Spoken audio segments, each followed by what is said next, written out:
Jake Morrison sat in the back corner of the massive lecture hall and watched his pen move across the notebook pages while Professor Veltar talked about old military battles. The other students around him listened with different levels of interest.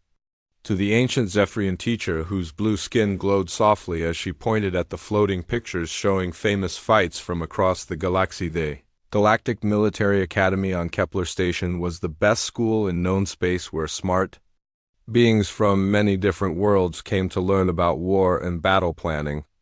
Jake had been picked as one of only 3 human exchange students, and this should have made him happy, but mostly he just felt like nobody saw him. To his left sat Thoric, who was a huge Valorian with shiny bronze skin, and every move he made showed how strong his people were. The Valorians were famous across the galaxy for being tough fighters who cared about honor and could fight just as well with swords as with space weapons. Thoric often stopped the teacher to tell stories about his family's great battles, and his deep voice filled the room when he talked about fighting moves that had been taught for hundreds of years behind. Jake, 3 Nexari students worked together on some hard math problem, and their long fingers danced over glowing computer screens while information flowed between the machines in their heads. The Nexari had joined the galaxy community not too long ago, but their amazing technology and ability to think faster than anyone else had quickly made other species respect them.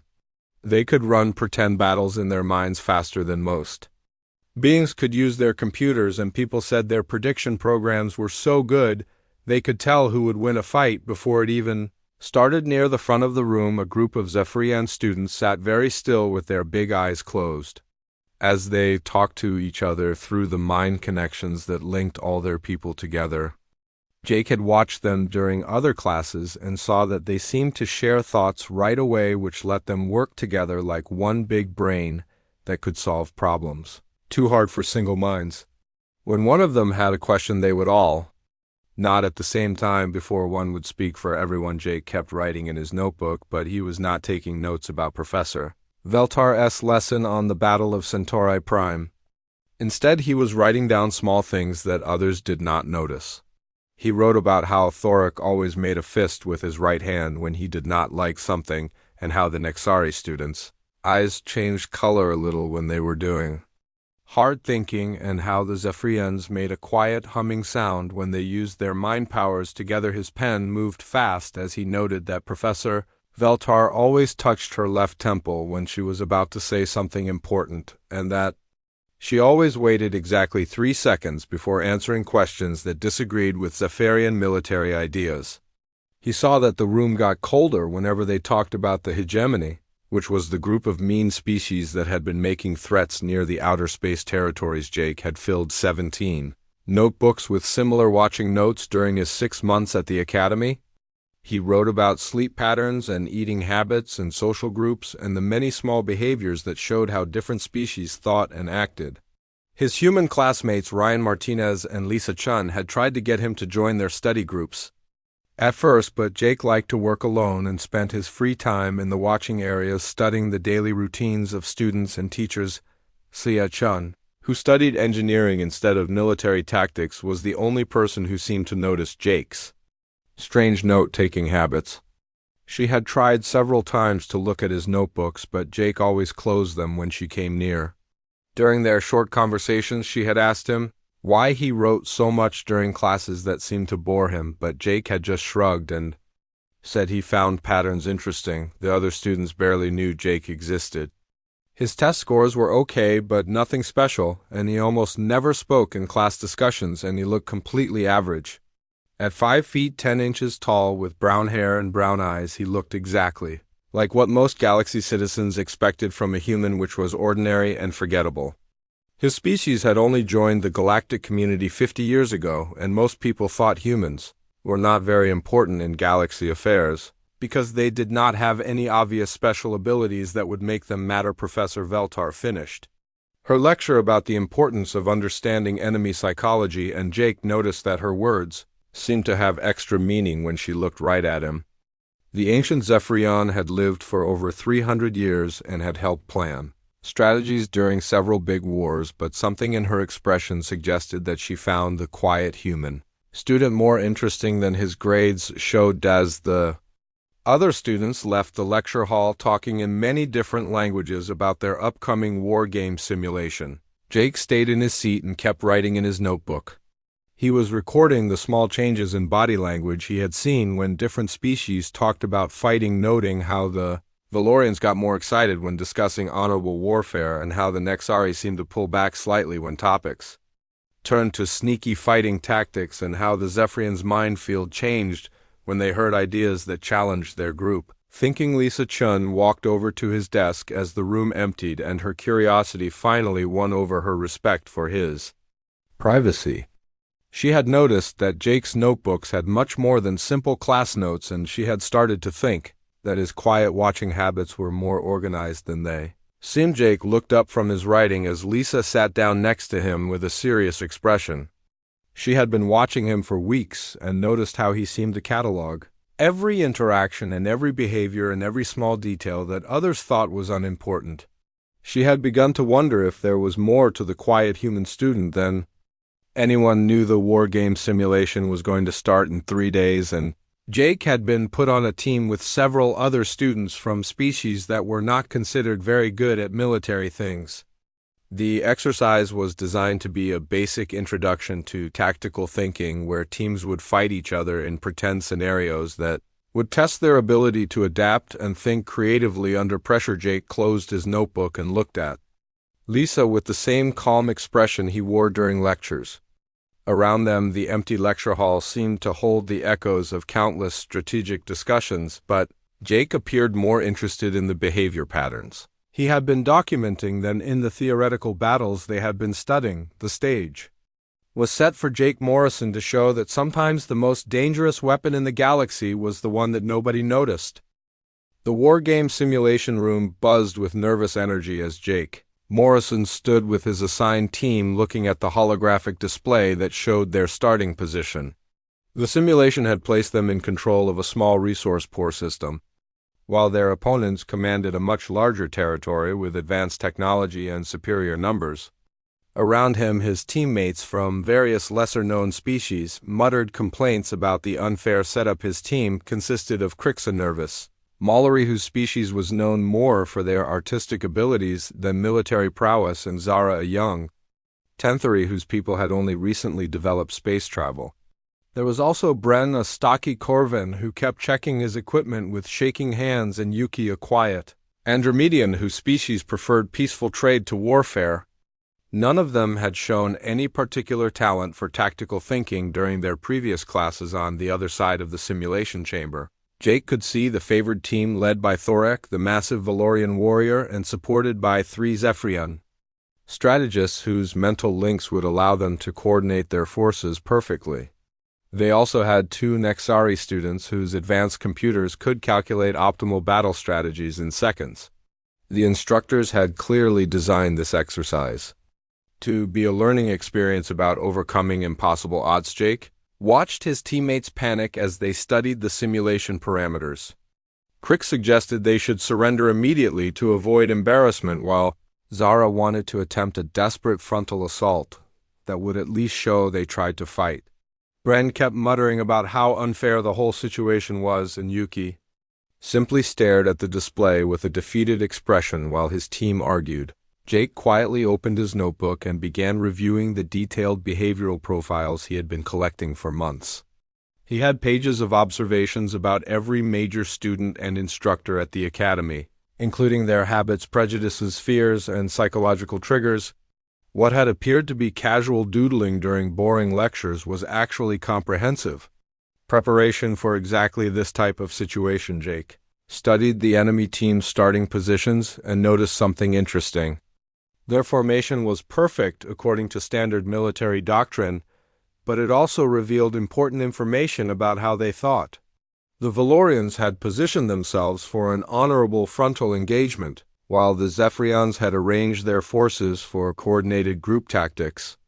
The Nexari had placed their units in mathematically optimal positions that their computers had calculated. More importantly, Jake had spent months watching how these species behaved under stress.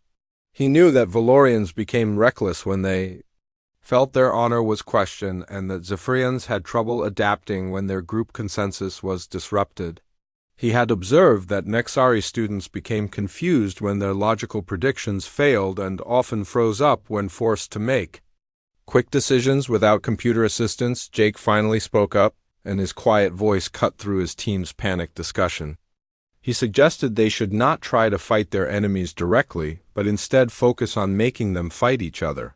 His teammates looked at him like he was crazy, but Jake had already begun working out a plan based on everything he had learned about galactic psychology. Simulation began with the enemy team, advancing confidently toward Jake's position while his forces appeared to retreat in disarray.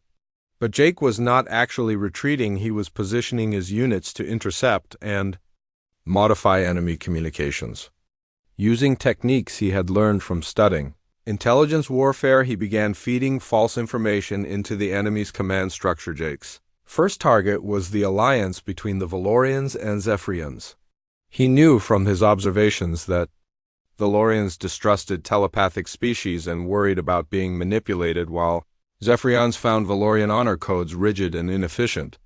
He began planting evidence that suggested each group was planning to betray the other after achieving victory. The false intelligence was subtle but effective. Jake arranged for the Valorians to intercept communications that seemed to show the Zephyrians discussing how to use their mental powers to control Valorian minds after the battle. At the same time, he made sure the Zephyrians received data suggesting the Valorians were secretly planning to claim all the glory for themselves and leave their allies behind. Jake's understanding of species psychology proved accurate as the enemy alliance began to crack under pressure. The Valorians started positioning their forces to defend against potential Zephyrian mind control, while the Zephyrians began preparing countermeasures against Valorian treachery. Both groups were so focused on protecting themselves from their allies that they barely noticed Jake's team repositioning around them. The Nexari students with their advanced computers detected the inconsistencies in the communications, but their logical minds could not process the idea that someone might be deliberately manipulating the information. They kept running calculations trying to find the mathematical error in their data, while missing the fact that psychology, not mathematics, was driving the conflict. Jake's team watched in amazement as their supposedly superior enemies began attacking each other instead of pursuing the retreating underdogs. The Valorians accused the Zephyrians of mental manipulation, while the Zephyrians claimed the Valorians were planning treachery. The Nexari tried to mediate, but their computer-aided logic was no match for the emotional responses. Jake had triggered the simulation reached its climax when Thorak, the Valorian leader, challenged the Zephyrian commander to single combat to settle the question of honor. The Zephyrians interpreted this as proof of Valorian aggression and responded by using their mental powers to confuse Valorian communications. The Nexari, seeing their careful calculations falling apart, began making increasingly desperate attempts to restore order. Jake's team achieved victory without firing a single shot as their enemies destroyed each other through mutual suspicion and mistrust. The simulation ended with the favored alliance in complete chaos, while Jake's supposedly weak team controlled the battlefield. His teammates stared at him in shock as they realized he had somehow orchestrated the entire outcome. The instructors watching from the observation deck were equally confused as they tried to understand how the exercise had gone so wrong. General Krath, the Valorian military leader, frowned as he reviewed the simulation data, while Professor Veltar, the ancient Zephyrian strategist, studied the communication logs with growing interest. They had expected a routine teaching exercise, but instead witnessed something unprecedented. Jake closed his notebook and looked at his amazed teammates with the same calm expression he wore during lectures. He had not used superior technology or overwhelming force to win the battle, but had instead turned his enemy's own nature against them. His months of careful observation had revealed the psychological weaknesses that no amount of military training could overcome. Lisa Chun, who had been watching from the student observation area, finally understood what Jake had been doing with all those notebooks. His seemingly random observations about daily behavior patterns had actually been detailed psychological profiles that could be used to predict and manipulate how different species would react under stress. The other students in the simulation Chamber looked at Jake with new respect and confusion as they tried to understand how the quiet human had achieved such an impossible victory. But Jake simply gathered his things and walked toward the exit as if nothing unusual had happened, leaving everyone to wonder what other surprises the unremarkable human student might be hiding. Word about the strange simulation outcome spread quietly through the academy corridors, but Jake Morrison remained largely unnoticed as students and instructors tried to understand what had happened. Most people blamed the result on a computer glitch or faulty programming rather than considering that the quiet human student might have been responsible. Jake continued attending his classes and taking his careful notes while everyone around him focused on more obvious explanations. General Krath, the massive Valorian military leader, found himself troubled by the simulation results and spent hours reviewing the recorded data. Something about the way the exercise had unfolded bothered him, but he could not identify exactly what felt wrong. The communication intercepts had seemed genuine and the tactical responses had followed logical patterns. Yet the entire sequence felt too convenient to be natural. He began paying closer attention to the students who had participated, especially the unremarkable human who had been on the winning team. Professor Veltar used her centuries of experience and natural empathic abilities to study the aftermath of the simulation. Her Zephyrian senses detected subtle emotional currents that others missed, and she noticed how Jake Morrison seemed completely unaffected by his team's unexpected victory. While his teammates celebrated and bragged about their success, Jake appeared more interested in observing their reactions than in enjoying the triumph. This kind of detachment in someone so young struck her as unusual. The Academy faced a serious crisis when urgent messages arrived from the Outer Rim territories. The hegemony had begun mobilizing massive fleets, and intelligence reports suggested they were preparing for a major offensive against the Galactic Federation. The militant alliance of aggressive species had been making threatening moves for months. But this new activity indicated they were ready to move from intimidation to actual warfare. Emergency meetings were called as Academy leadership tried to assess the threat. The hegemony's military doctrine was built around overwhelming force and brutal tactics that had proven effective against smaller civilizations.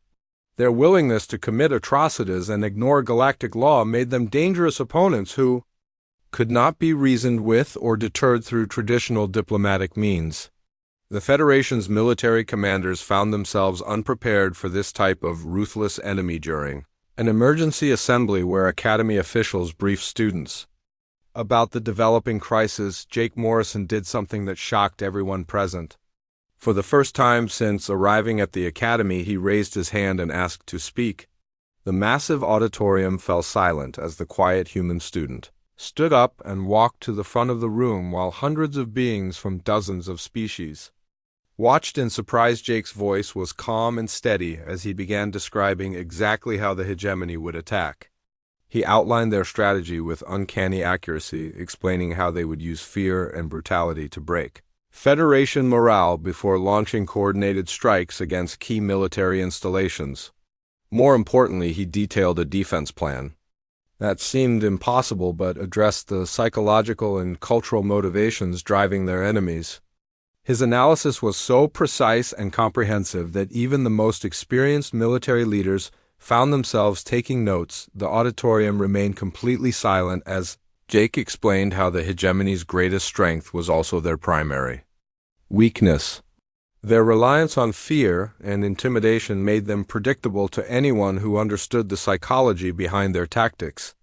He described how their different member species maintained their alliance through mutual fear rather than trust, and how this fundamental instability could be exploited by opponents who knew what triggers to use. Jake's presentation revealed knowledge that no student should possess about classified intelligence reports and detailed military assessments. He spoke about hegemony fleet compositions and command structures with the confidence of someone who had studied their organization for years. His insights into enemy psychology were so accurate that several instructors began to wonder where a human exchange student could have acquired such information. General Krath found himself impressed, despite his initial skepticism about human capabilities. The tactical analysis Jake provided was more thorough than reports from experienced intelligence officers and showed an understanding of warfare that went far beyond anything taught in academy courses. The young human seemed to possess an intuitive grasp of military psychology that even veteran strategists would envy. Professor Veltar watched Jake's presentation with growing fascination as her empathic senses detected something remarkable about the human student. Beneath his calm exterior, she sensed a mind that processed information differently than any species she had encountered. His thoughts seemed to flow in patterns that reminded her of advanced strategic computers, but with an emotional intelligence that machines could never achieve. When Jake finished his presentation and returned to his seat, the auditorium buzzed with excited conversation as students and faculty discussed the implications of what they had heard. The quiet human who had been invisible for months had suddenly revealed himself as someone with extraordinary analytical abilities and detailed knowledge of galactic military affairs. His insights were so valuable that Academy leadership realized they needed to take immediate action. That evening, General Krath approached Jake privately in the library, where the human student was reading tactical manuals that were far more advanced than his class level required. The Valorian commander sat down across from Jake and studied the young man who had demonstrated such remarkable strategic thinking.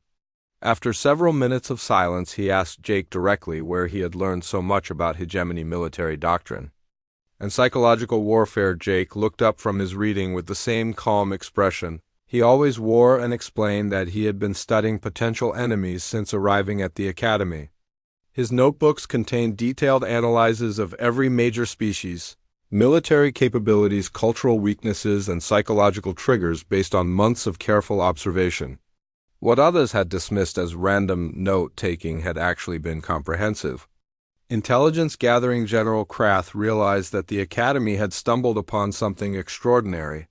Jake Morrison was not just a gifted student, but a natural strategist whose understanding of psychology and warfare far exceeded his apparent age and experience.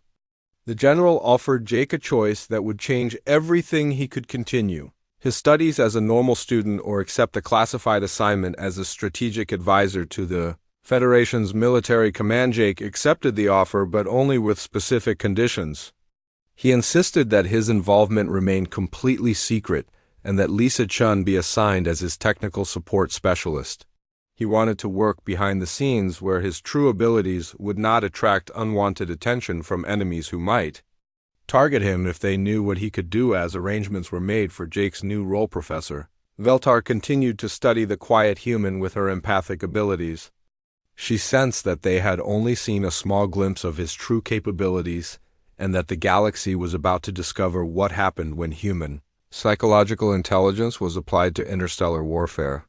The coming conflict would test whether Jake's understanding of enemy psychology could overcome the hegemony's brutal approach to conquest. The hidden facility on Luna Base hummed with quiet activity as Jake Morrison settled into his new role as the Federation's most classified strategic asset. The underground complex had been built deep within the moon's surface and contained the most advanced communication equipment and analysis centers in Federation space. Only a handful of high-ranking officials knew about Jake's presence there, and to everyone else he was simply referred to as the ghost. Lisa Chun worked alongside Jake as his primary liaison with Federation military command, and she quickly began to understand the true scope of his abilities. The notebooks that had seemed like random observations at the Academy were actually detailed psychological profiles of every major species in the galaxy. Jake had been preparing for this moment since his first day at school, studying his future enemies with the patience of someone who understood that knowledge was the most powerful weapon. Jake's first major operation involved the liberation of the Corvani system, which had fallen to hegemony forces 3 weeks earlier. The enemy had established a strong defensive position using their superior numbers and advanced weaponry, while the local population suffered under brutal occupation. Traditional military analysis suggested that retaking the system would require massive Federation forces and result in heavy casualties on both sides. Instead of recommending a direct assault, Jake proposed something that seemed impossible to the Federation commanders who received his encrypted reports. He wanted to spread carefully crafted false information that would make the hegemony's different species turn against each other. The plan relied on exploiting the fundamental distrust that held their alliance together and using their own paranoia as a weapon against them. Jake had spent months studying intercepted hegemony communications and had identified the key psychological pressure points that kept their coalition functioning. The Drachnari commanders were proud warriors who despised their Thuran allies but needed their technical expertise. The Thurans feared Drachnari violence but depended on their protection from other enemies. Both species distrusted the smaller member races who provided support services but could easily switch sides if the balance of power changed. Elisa helped Jake implement his strategy by coordinating with Federation intelligence agents who could plant the necessary false evidence in hegemony communication networks. The disinformation campaign was subtle and sophisticated, designed to confirm existing suspicions rather than create new ones. Jake understood that the most effective lies were those that people wanted to believe because they matched their existing fears and prejudices. The operation began with planted communications suggesting that Drachnari commanders were planning to sacrifice their Thuran allies in upcoming battles. The evidence was carefully crafted to appear authentic and included details about Drachnari military culture that only someone with deep knowledge of their psychology would know. Jake had studied how Drachnari warriors thought and knew exactly what kind of betrayal they would be most likely to plan. At the same time, Jake arranged for Thuran leaders to receive intelligence indicating that their Drachnari partners were secretly negotiating with Federation forces for favorable surrender terms. The false information played on Thuran fears about being abandoned by their more powerful allies and included enough realistic details to seem credible. Jake knew that Thurans were naturally suspicious and would quickly believe evidence that confirmed their worst fears about Drachnari reliability. The psychological warfare campaign worked exactly as Jake had predicted, and within days the hegemony occupation force in the Corvani system began showing signs of internal tension. Drachnari and Thuran units started positioning themselves defensively against each other instead of maintaining unified control over the conquered territory. Communication between the Allied forces became strained as each side began questioning the other's loyalty and intentions. Jake monitored the developing situation through intelligence reports and communication intercepts while making careful adjustments to his disinformation campaign. He knew that pushing too hard or too fast would expose the deception, so he gradually increased the pressure by adding new pieces of false evidence that built on the existing suspicions. His understanding of group psychology allowed him to manipulate the enemy alliance with surgical precision. The crisis reached its peak when a Drachnari commander accused his Thuran counterpart of sabotaging military equipment, while the Thuran leader claimed the Drachnari were planning to execute all non-Drachnari personnel after the next battle. Both accusations were based on false evidence that Jake had carefully planted, but they triggered real fears that had been building for months. The resulting confrontation destroyed any remaining trust between the Allied forces. Federation forces reclaimed the Corvani system with minimal resistance, as the hegemony occupation troops were too busy fighting each other to mount an effective defense. The liberation was achieved with fewer than 50 Federation casualties, while the enemy alliance tore itself apart through mutual suspicion and paranoia. Jake's psychological warfare had accomplished what a traditional military assault would have cost thousands of lives to achieve. Admiral Kate Sullivan, who commanded Federation forces in the sector, was amazed by the results and requested a meeting with the mysterious strategist known only as the Ghost. Jake agreed to brief her through secure communication channels, but insisted that his identity remain classified even from high-ranking officers. He understood that his greatest strength lay in remaining invisible to enemies who might target him. If they knew who he was, the success of the Corvani operation established Jake's reputation throughout Federation military command, as whispered rumors spread about impossible victories achieved through mysterious intelligence work. Soldiers began talking about battles won without fighting and enemy forces that surrendered for unknown reasons. Some claimed there was a ghost in the machine that could see into enemy minds and turn their own thoughts against them, Jake continued. His work from Luna Base analyzing intercepted communications and planning psychological operations against hegemony forces throughout the galaxy. Each success built on previous victories as enemy commanders became increasingly paranoid about betrayal within their own ranks. The fear of internal sabotage began affecting hegemony planning as they devoted more resources to watching each other. Instead of fighting Federation forces, Lisa served as Jake's connection to the outside world, translating his unconventional strategies into actionable military orders and helping him understand the political implications of his methods. She began to realize that Jake's abilities went far beyond simple tactical genius and that he was fundamentally changing the nature of galactic warfare.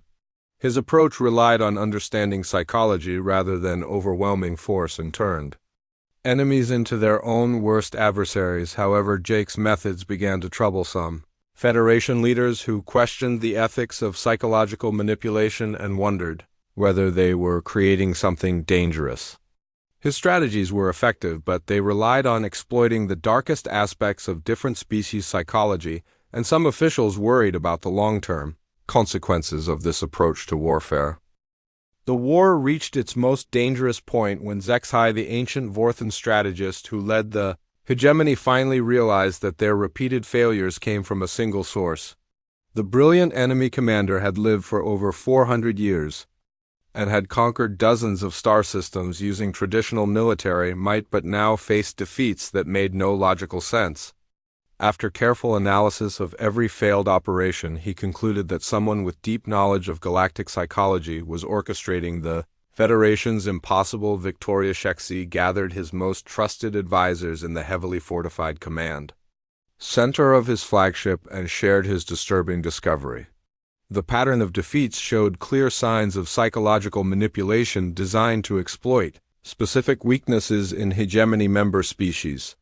Someone understood exactly how Draknari pride could be turned into recklessness and how Thuran paranoia could be weaponized against their own allies. This level of insight suggested an enemy strategist with abilities that went far beyond normal military training. The Vorthan commander decided on a desperate gambit that would force the mysterious Federation strategist to reveal himself. He ordered a massive direct assault on the Federation capital system using every available ship and soldier in the hegemony fleet. The attack would be so overwhelming that the enemy would have no choice but to deploy their secret weapon openly to coordinate the defense. Zexhai was willing to risk everything to identify and destroy the mind behind the Federation's psychological warfare. Jake Morrison received the intelligence reports about the incoming hegemony fleet while working in his hidden facility on Luna Base and immediately understood what was happening. The enemy commander had figured out that someone was manipulating their forces and was now trying to draw him into the open.